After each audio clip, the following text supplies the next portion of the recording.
It's time to fight. It's time to fight. If you down to fight, then let's start the strike. This is Shut It Down, the Amazon Teamsters podcast. I'm your host, Randy Corrigan, the director of the Amazon division at the International Brotherhood of Teamsters. Oh man, this show is incredible. First a walkout, then a demand for recognition in just a few days. These workers, this show, you're going to hear right from these workers and how they did it, what that path was like, in addition to the things that motivated them and what they're looking to do next. What an incredible journey on top of a powerful display of worker power. Make sure you visit us at teamster.org/Amazon. Also, make sure that you connect to that video that more than 10 million other workers have viewed. These workers did it themselves, walked off the job. What a powerful display of energy. What a powerful display of solidarity. And then they took the next few days to build a majority and show the majority and then exercise the majority. Let's get to the show.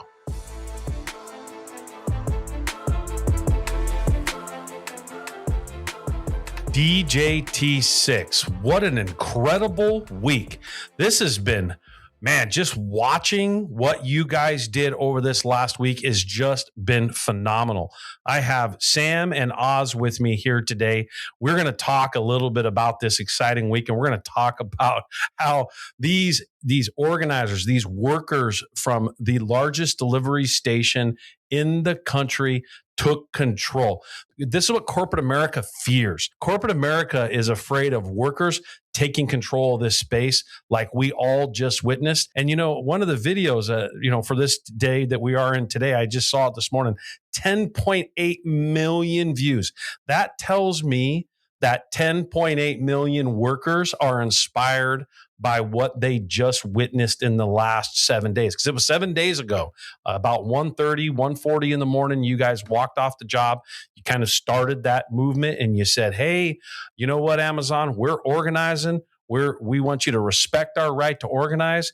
And then you really got the ball moving and moving your coworkers through the space.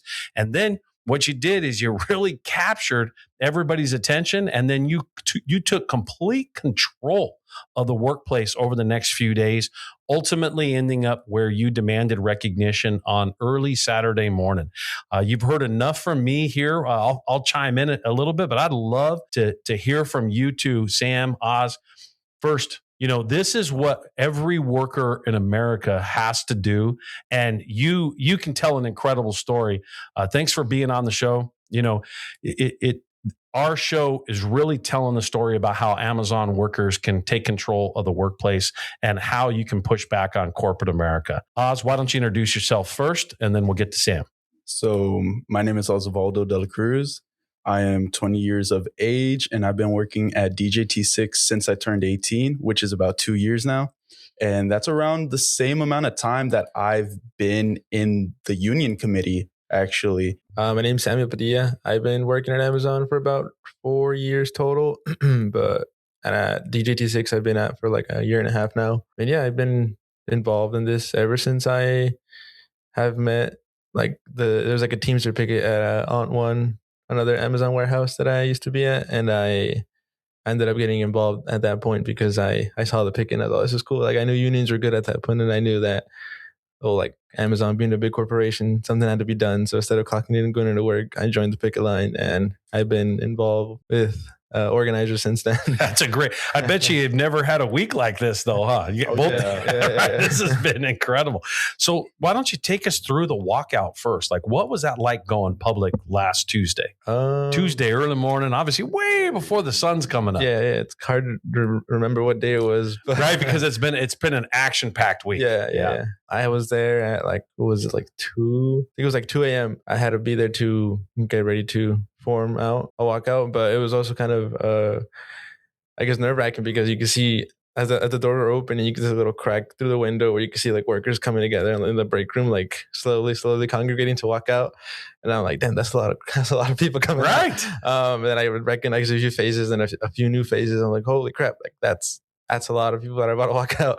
So as soon as they walk out, I try to get them all together to make it a little more organized, because people just start going to their cars right away. And it's like, wait, no, we got to make a big scene out of this. So the company knows that's, it's organized and we're doing this on purpose. Then after that, I had to clock in at 3:20 a.m. So about like an hour and a half later, I had to go back in, but that's a whole nother thing. But as soon as the day started, I was there to greet my coworkers and get everyone ready to sign up on the union cards. Oz, were you there for the walkout too? No, I wasn't. For me, Do you wish you were? honestly, yeah. Like watching the video, it looks very like adrenaline. You can feel invoking. the energy Yeah, just come 100%. off the screen watching the Yeah. video. So last week was actually finals week because I'm going to school. Mm-hmm. Tough. Yeah, doing but finals. that's a lot in the same week. Yeah, having all of the union things going on. It was chaos. It was chaos for me. By the time Sam was probably there, that's around the time I woke up. And I got there around like 2:20, 2:30. We had separated like teams, right? So half of the committee to be there to help Knights do the walkout. And then the other half of the team to help get push cards to help get more card signings. And I was a part of that team. So when I got there, I had already seen all of the night walkout. I just remember like everyone like screaming, like just so much adrenaline happening in that moment. And then I remember parking. Matt, our union rep, he was like, all right, this is a plan. Here's clipboards, like go, go. Yeah, it was probably like a good more like 20 of us like out there in the front of the associate entrance. And we were just asking for card signings, like new hires who were walking in, associates who've been there for like 3 years, 4 years, everybody. We were trying to get as many signatures as possible to hit the majority. And that was like my morning. But then for the walkout for our shift, it was very anxious. It was very nerve-wracking. You can tell the management, they made quick calls to provide fruit for lunchtime. Right. And it's funny because our engagement calendar, it wasn't on the schedule. So this was like a very last minute like scramble that they did. And I remember the union, we were all in the lunchroom, in the break room. And there was probably like a group of 30 or 40 of us, right? A good amount of us, since all of the managers were there too in the break room, like passing out the fruit. And we had our banner, the DJT6 union banner. And just in that moment, I would say a lot of us were like nervous. We were like, hey, like the managers aren't supposed to be in here. Right. Like, what are they doing? That's illegal against Section 7, right? I was looking at Sam, my other friend, Nate. We were like, what do we do? And I just remember in that moment, I was the one that like kind of took control of the moment. I just remember like saying like, in Jesus' name, I got on a chair and then I just like basically like not yelled, but like just asserted the moment. I took over the control over the moment, man. My voice was like shaking in the moment. I wish there was a video. I don't think anyone took a video of it, but I remember telling like all the workers like, hey, like I know all of you guys are scared. I'm gonna be honest, I'm scared. It'd be lying for me to say I wasn't scared. I told him like, hey, like, do you guys see how quickly the management was able to like get this food for us? Like, it just comes to show that they have money to spare. Last year, they gave us holiday pay every day, like a $50 bonus if we worked the whole shift. This year, they didn't give it to us. And just because they said that funds were low or profits were low. And still profits though. Profits, yeah. So it just comes to show like Amazon, the conglomerate that they are, they don't want to. So in the break room, didn't you stand up and you basically called management out on violating your Section 7 rights, right? Yeah. Hey, don't skip over that. That's a really, man, I'm telling you, that's a big, big deal. Yeah. That exercising your rights and making sure that they understand. And I believe some of them left, right? Yeah. About all of them except for 2 walked out.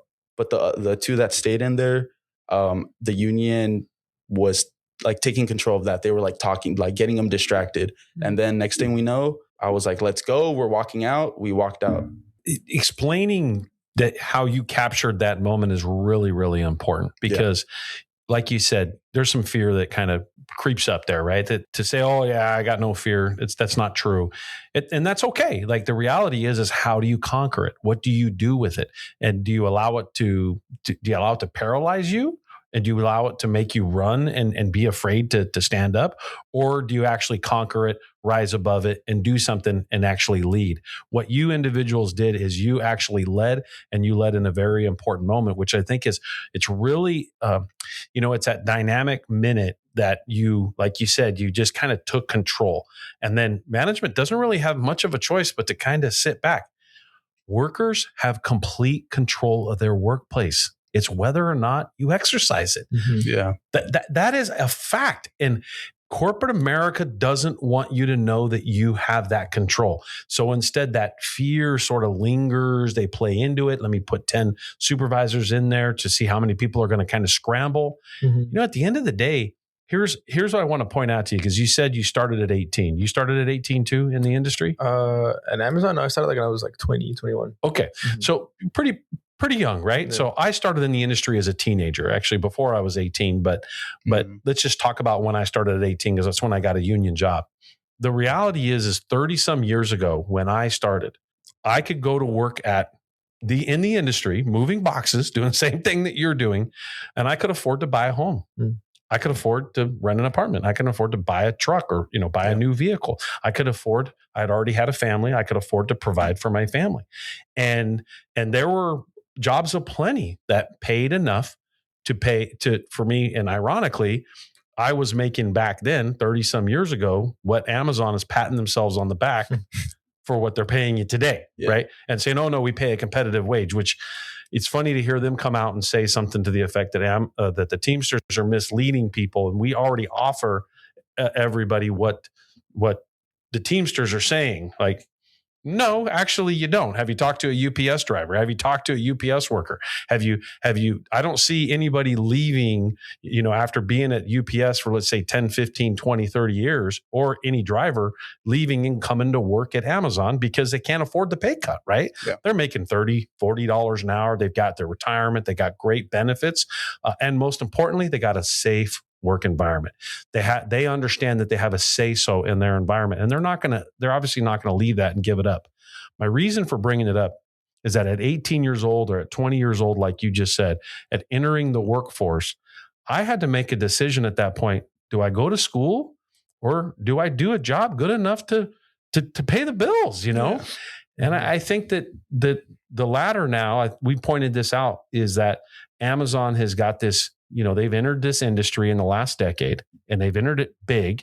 They've put, billions upon billions of dollars in this industry, and they're not paying people enough to even buy a home in the neighborhood in which you guys are working and living in. That's a problem. Yeah. That's a problem. Mm-hmm. Yet Amazon wants to try to flip the script. And as you said, they don't even have the money to keep doing the bonuses according to them. Yeah. Right? Yeah. We don't have the money. Quote unquote. Yeah. The profit's not high enough. Like at some point, when is this going to break? It's obviously going to break when workers take control. When workers take complete control of the operation, which is what you're working towards. So let's just discuss this last week. What's your favorite part of this last 7 days? Because it's a lot. Like it's boom. I mean, actually, if you go back 10 days, it's probably a little bit more because you had the build up to what you're doing for a few days ahead of time, right? Yeah. But what's your favorite part? Sam, first, let's start with you. What was your favorite part of the last, let's say, 2 weeks or 7 days? I think seeing all my coworkers come together and organize and talk to each other and get to this point is probably the best. And then seeing how everyone has developed to get to this point. And, get across or get over that fear, like you mentioned, and just evolve as a person. That's probably the best part for me. Why is it so rewarding to see them come together?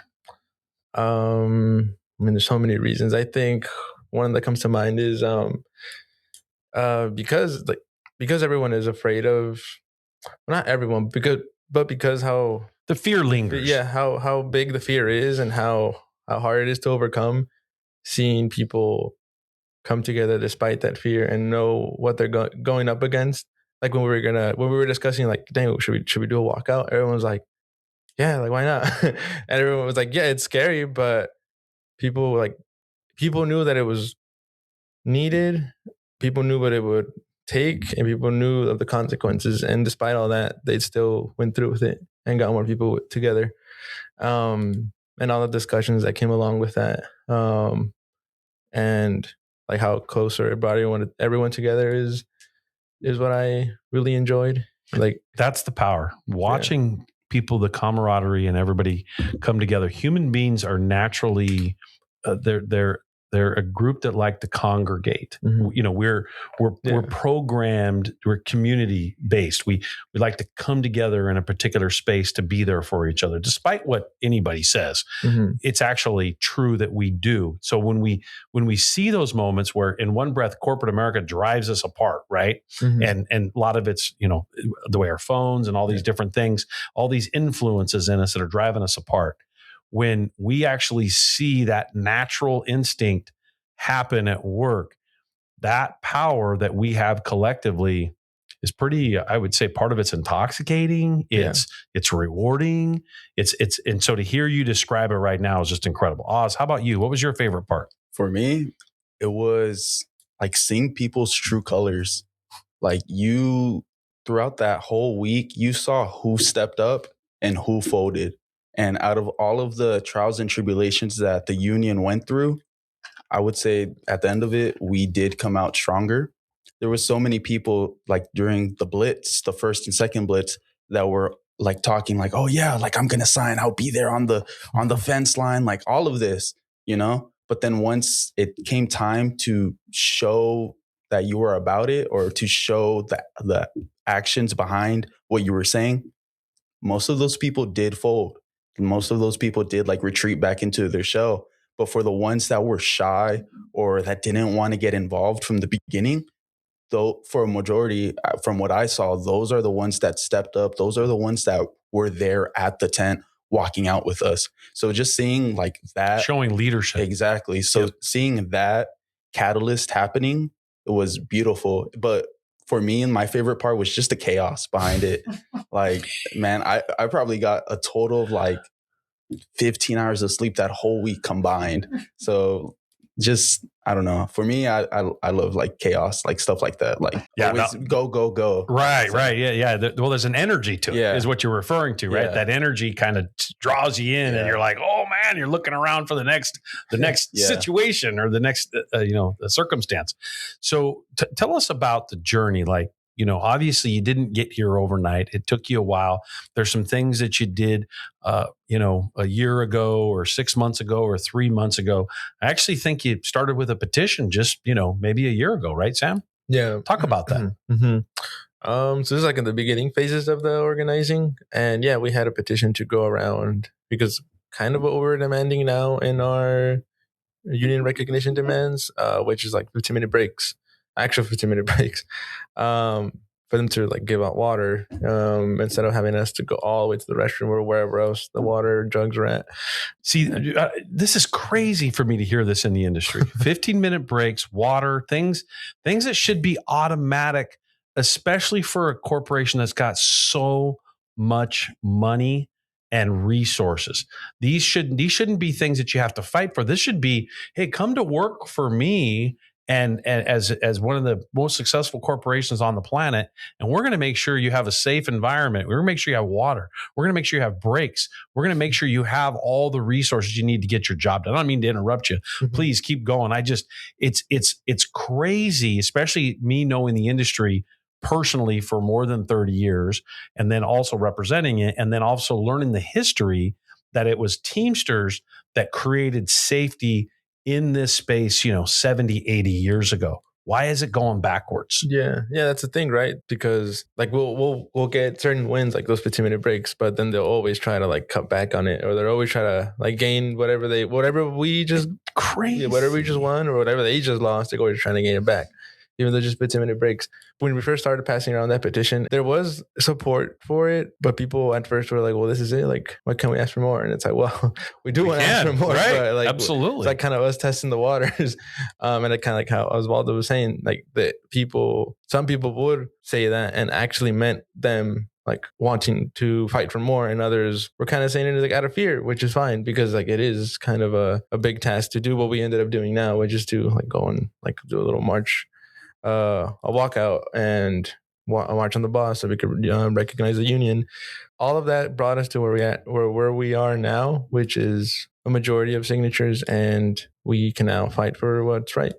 Yeah, and I think that a lot of what you can do now is, now that you represent a majority of the workplace, and it's always funny to hear Amazon say some of the things that they say in response to what you're doing. Mm-hmm. Are you ever going to sit down and listen to the workers, Amazon? Like, this is, you're the most important people. Yeah. Mm-hmm. You're the most important. Like, you make sure everything gets from A to B. Package moves, or it gets delivered, it gets handled. Obviously on the inbound side, it comes in, it gets managed. Listen to the workers, and it's almost like, no, we don't want to. We want to come up with every reason in the world not to. We know better, which for us is kind of ironic, because being part of this industry, the Teamsters have been part of the industry for more than 125 years. Right? Like, we go all the way back to before there were power vehicles. Yeah, we know a little bit about the industry, right? Yeah. Because our members have done the job through all of these transitions, right? You got to listen to the workers, because the workers are going to guide you in the most responsible, safe, economical, and efficient way. You guys want to get in and you want to get out. You want to get in, do your job, get whatever is on on the plate to get done for the day, get it done as quickly as possible, and get out, right? Yeah. And you'll come up with better ideas typically than management does. You just got to listen to them. Oh yeah. Yeah. And they'll feign to want to listen to us. So they're like, oh yeah, what do you have to say? What do you have to bring to whatever it is that we're doing here in production, or just safety wise? And they'll listen to you, but don't actually putting any of it into practice, which is why we're doing what we're doing now. And that's, I think, as long as I keep doing that, it's always going to come back to this. Yeah, you guys have the power. Oz, what got you inspired to join? What connected you? And also, two-part, what are you doing to help inspire others? Originally, I got into it. It was because of the petition, or because of my friend Nate. He's the one that really got me into it. So I remember at that time when we were doing the petitions, they started doing these anti-union meetings. Management was quality control in a sense. And so I remember just asking management, why are you guys anti-union? Unions, because I come from a union background. My dad and my older brother and me, for a little period of time, I was in a carpenters union, so local 951. Mm-hmm. So I have that background. Because of the Carpenters Brotherhood Union, we were able to buy a house out here in Moreno Valley. In my life, unions have been a blessing. I've seen what they can do. I've seen the connections of job opportunities that it has given to my dad, my brother, to my family. So I went into that meeting with that headspace. So I remember just asking them hey, yeah, what's the problem? Yeah, exactly. Unions are good. Exactly. And so my friend Nate, he heard me say that. And he brought me the proposition of hey, I'm trying to build a committee to unionize DJT6. And I was like, I'm game, because for me, so a little backstory, my mom works warehouse. And when I was about 10, my dad got laid off just because the economy was super slow. He got laid off. And so he had to work side jobs, under the table jobs to be able to sustain for us. But it wasn't enough. So my mom had to get a warehouse job. And I just remember throughout those 2 years, she was working 60-hour weeks. I didn't really get to see her that much during those 2 years. And that broke my heart as a young kid, right? So now coming at Amazon and seeing mothers, Hispanic mothers, doing that for their kids just because they were dealt a really bad hand, it breaks my heart. And that's why I got into the fight for them, because I saw my mom struggling in them originally. And you see your mom in these individuals that you're working right alongside. Yeah, exactly. Being worked down to the bone. It's heartbreaking, because knowing how Amazon is, they could afford the extra $8 of pay, the extra $6 of pay, right? And this is, I think, the problem with Amazon, because they put so many warehouses out here in the IE, out in Southern California. they do it on purpose to take advantage of the minority groups. If you work in a unionized warehouse doing very similar jobs, you're making $30, $35, $40 an hour. And when you compare them side by side, benefit packages, safety, all the other things kind of rolled up, it's a significant difference. Yet Amazon says, oh no, come to work for us. Yeah.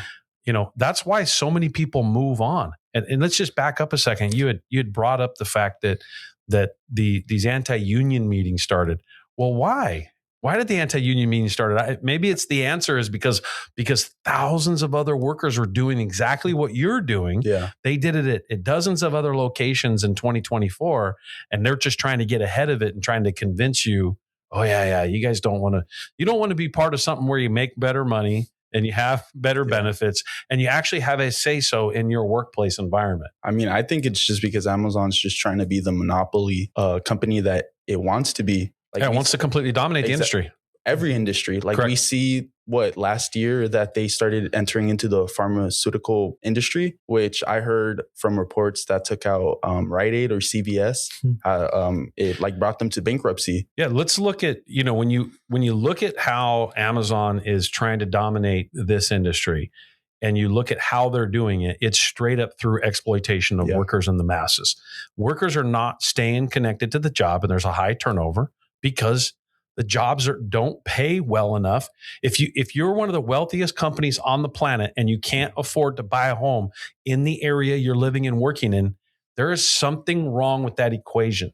Sam, what got you involved? Actually, you explained what got you involved, but what are you doing? What are you doing to help connect to workers? And then I want to go back to Oz. I want you to help answer that question again. Yeah.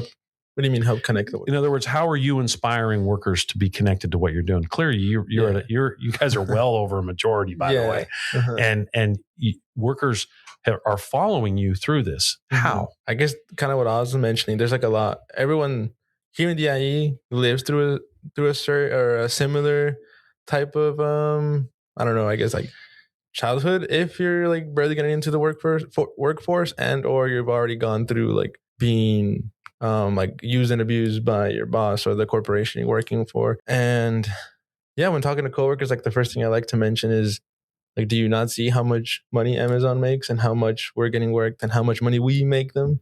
Even though despite all that, we still can't make anything. Like we still can't make, and we could barely make ends meet. We don't have a house. We don't have time for ourselves to take care of our own needs, let alone people like others in our family, or if we have kids, like there's no chance. And if you do have kids, you're barely making it through. You're either working 2 jobs, working 60 hours a week, and don't have time for anything else other than work. Because I've had coworkers that were pregnant and would still be working, and they're like well into their pregnancy and could, it's like very dangerous for them to be working there. And they're doing that because even if their husband has a full-time job, they still need someone else or another job to be able to like make ends meet. Like seeing all those things and bringing that up to our coworkers and those in the hopes that maybe they'll too understand that this is what we need to do. Like we need to do something about what Amazon is doing, especially here in the IE, which is just taking advantage of people that work in these warehouses. It's incredible that on Amazon's own accord that they can't, with the amount of money and the amount of wealth that they funneled to one individual, right? Or a handful of them. Show me somebody who goes to work at Amazon and after 3 or 4 years, they can buy a home. Yeah. Like it doesn't exist. Mm-hmm. Like, look, I don't expect you to be able to afford to buy a home after year 1. Like I get that, but maybe a couple of years, obviously you tick up in the wages and you get the experience. And then, I've done the job myself. I came out of the industry, not only came out of it physically, but also represented it. And you don't just learn in like 5 days or 7 days. It takes you about a good 6 months, 8 months, 9 months, depending on different types of operations. So let's say it takes a year to really get, to really become, to really be good at the job. And then I should get the top pay at a certain point. So let's just use the 3 or 4 year mark. Let's use the 5 year mark. Mm-hmm. Can you still afford to buy a home? Mm-hmm. The answer is no. How is that possible that this corporation wants to run around and act like they're the best thing since sliced bread. They want to go out and say, oh, the Teamsters are lying, or, these workers, this is not true. They don't represent a majority of the workers. Mm-hmm. Well, then you're calling your workers liars. You're not calling us liars. We're just doing a press release on what the workers are telling us, right? Yeah. You described it earlier. The union is the workforce.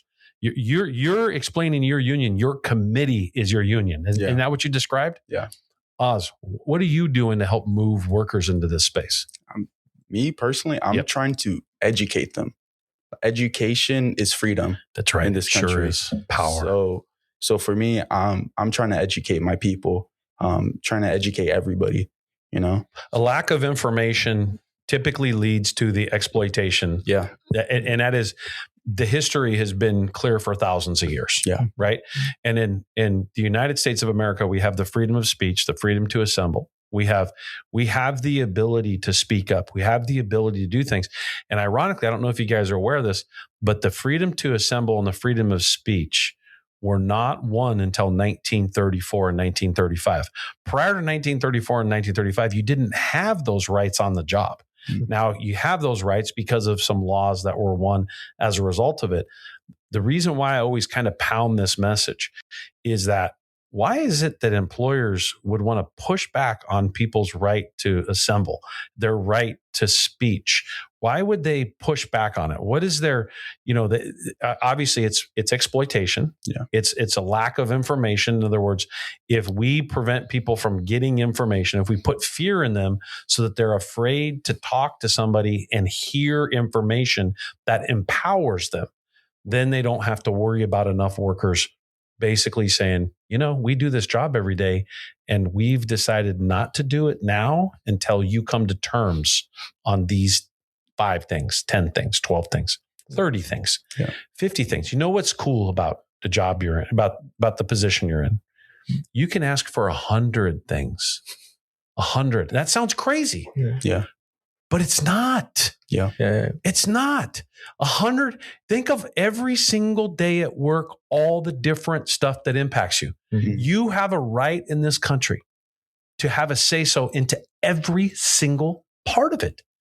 It's whether or not you exercise it. Yeah. And the last week, that is exactly what you guys have been doing. Yep. Incredible journey. That's why millions of people are following you. Millions of workers are watching going, can I do that too? So what's next for you guys? What are you fighting for? I'd say, well, there's 2 things. I think the bigger picture one is to organize other warehouses to help our other coworkers and other Amazon warehouses do the same thing. Just like KSBD helped you, right? Yes, sir. Isn't that crazy? It's fun. I'm sorry. I'm going to let you come back. Whenever I hear Amazon in their comment, they say, oh, just a little few workers. It's like, nah, a lot more than you realize, especially once you all start to share stories with each other and you help each other, right? Anyway, go ahead.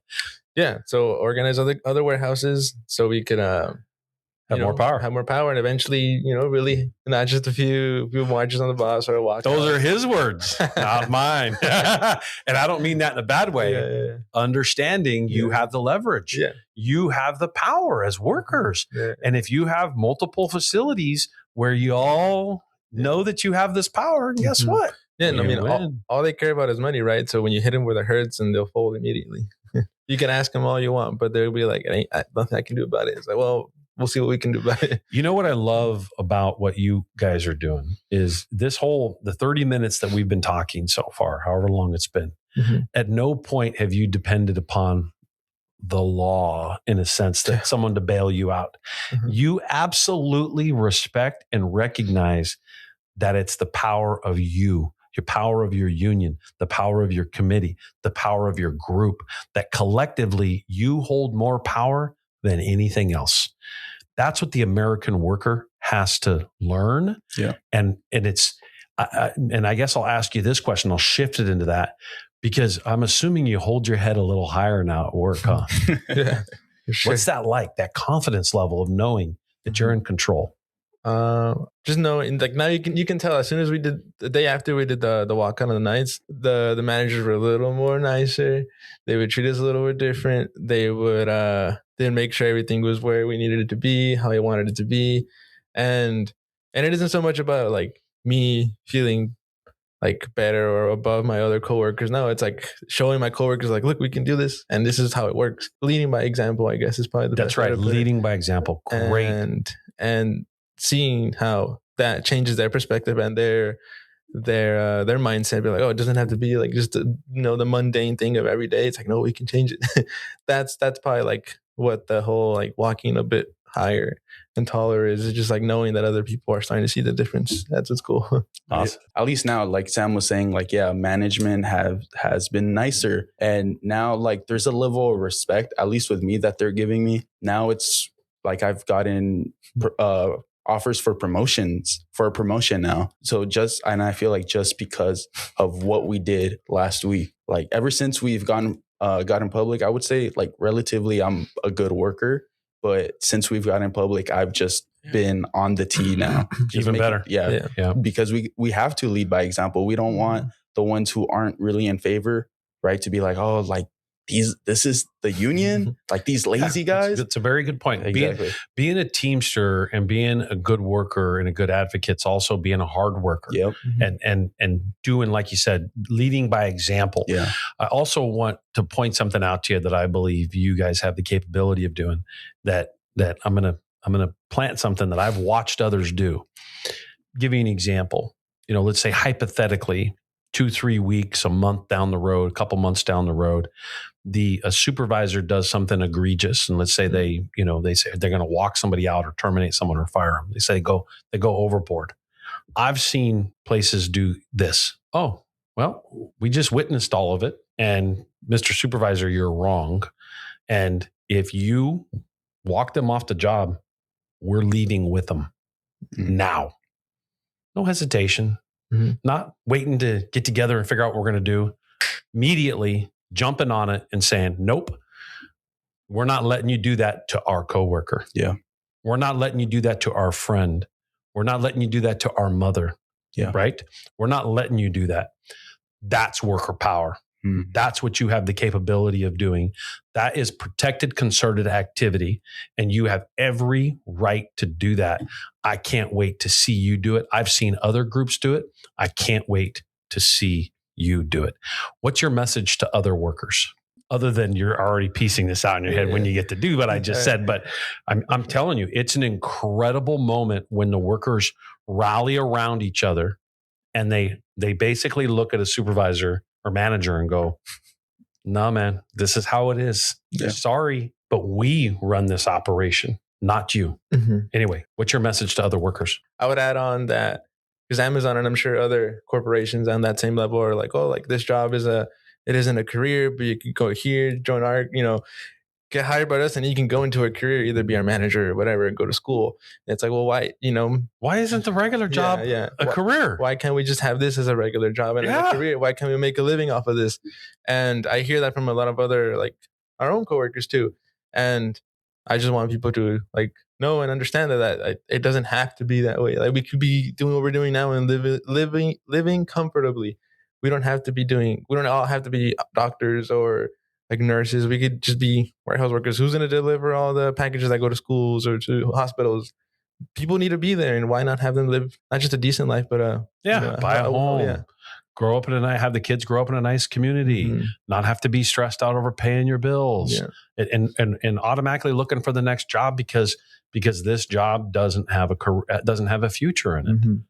What are you doing, Oz? For me, it's possible. What's your message to other workers? It's possible. I remember 2 years ago, just going along with the emotions. Like I honestly didn't think it was going to be possible, but if we were able to do it in Riverside, every other Amazon is able to do it. And yeah, like Sam was saying, like a lot of people will say like, oh, it's not a skilled job. Like you can get replaced by robots, but that's what we're here for. So that doesn't happen, So join the fight because we are shutting it down. If we don't get and if I'm going to get replaced with robots, why not at least fight for something decent between now and then? I mean, first of all, we don't just concede to that. I've been hearing robots are going to do everybody's work for 35 years. So, it's still, robotics and automation has obviously had some impact on the workforce, but you still need human beings to do things. Mm-hmm. And the reality is those jobs need to be good paying jobs. Are you ready to shut it down? We are ready to shut We it are down. ready to shut it down. All right. What an amazing show. What an amazing week. What an incredible journey these individuals have been on over the last 14 days, 10 days or so, specifically public in the last 7. I am doing this job for more than 30 years, for 3 decades. I am absolutely inspired by Sam and Oz and all the workers there around. I'm getting goosebumps right now just telling the story. Incredible. Thanks for joining us. Then let's start the strike. Corporate greed is disgusting. Instead of us, they rather pay for union busting. Somebody said the working man a sucker. They took the stand and ran like a high jumper.